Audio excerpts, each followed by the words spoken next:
is shared as fire causes major damage to Northern Masterpiece. Nobody's injured, but the entire spire of Durham Cathedral is destroyed.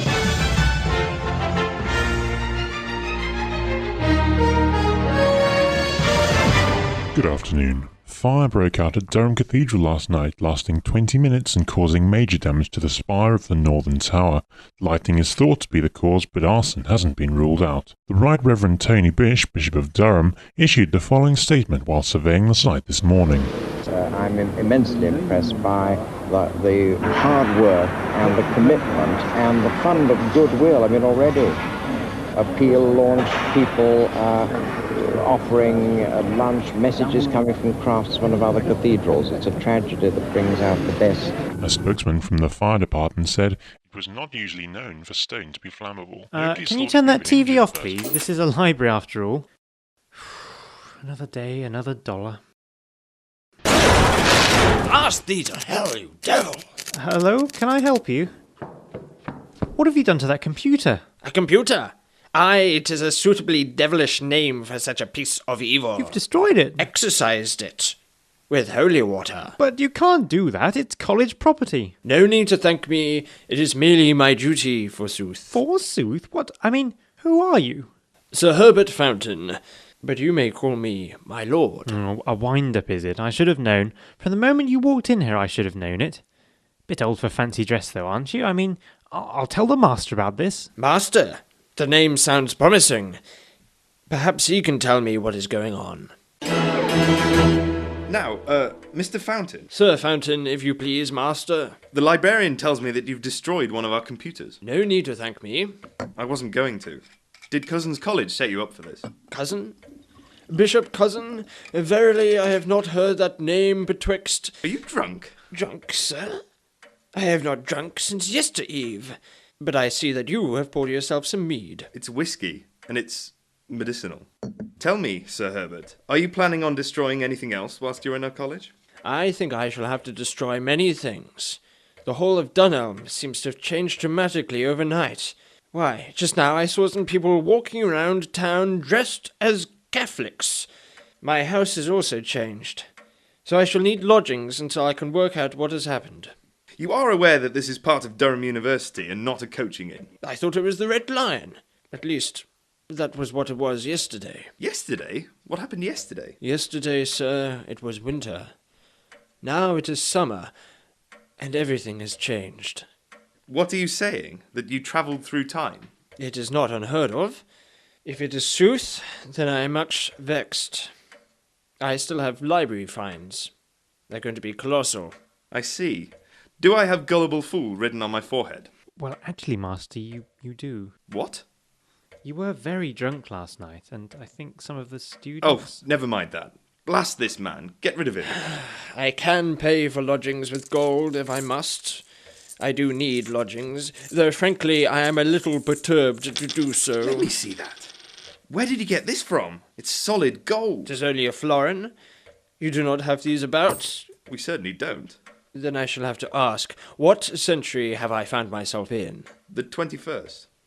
I see. I have fallen several centuries into the future, then. Would you excuse me, Mr. Sir Fountain? What do you think? Is he mad? Oh, yes, certainly. What do you make of this? A solid gold florin? It must be worth a king's ransom. Indeed, this coin will help the war effort against Cousin's College. And who knows what else he's hidden away in that ridiculous costume. It's the gayest thing I've ever seen. And I went to public school. Well, yes, but shouldn't we alert the authorities? My dear fellow, I am the authorities. No, I want you to look after him. Keep him as a paying guest. He's probably harmless anyway. Your word is law, Master.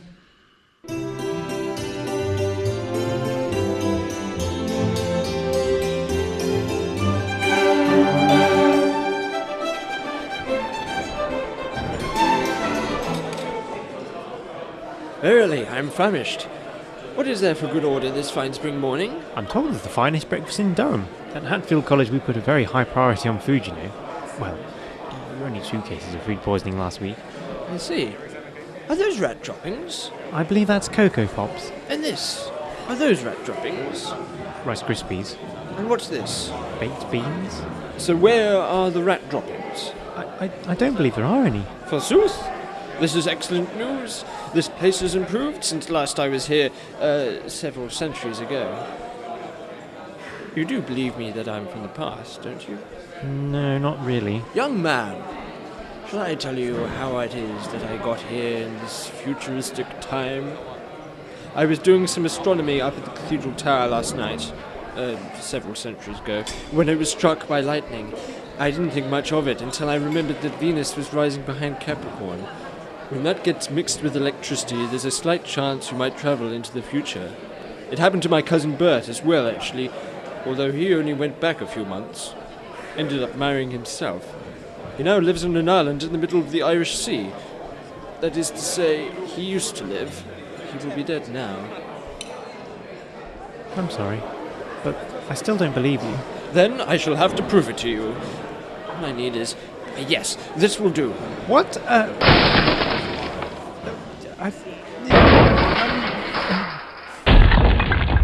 What are you all looking at? You're students, aren't you?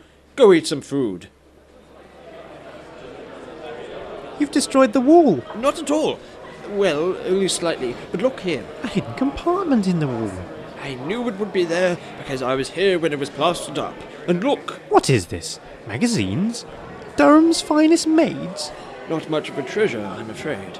I didn't realise they had this sort of thing in the 17th century. My dear fellow, we had everything that you had in the 17th century. Apart from everything that we didn't have, which came later. So, just assuming that you really are from the past, is there any way that you can get back? That's what I'm going to find out. I must get back. I only told my wife I'd be gone for a few hours, and that was 400 years ago. Forsooth by Gabriel Schenk and Robert Whedon.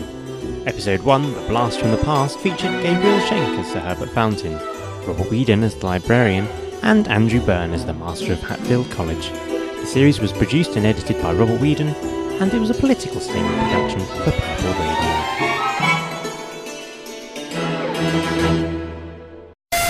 This is Purple Radio, broadcasting live 24/7 across the world on www.purpleradio.co.uk.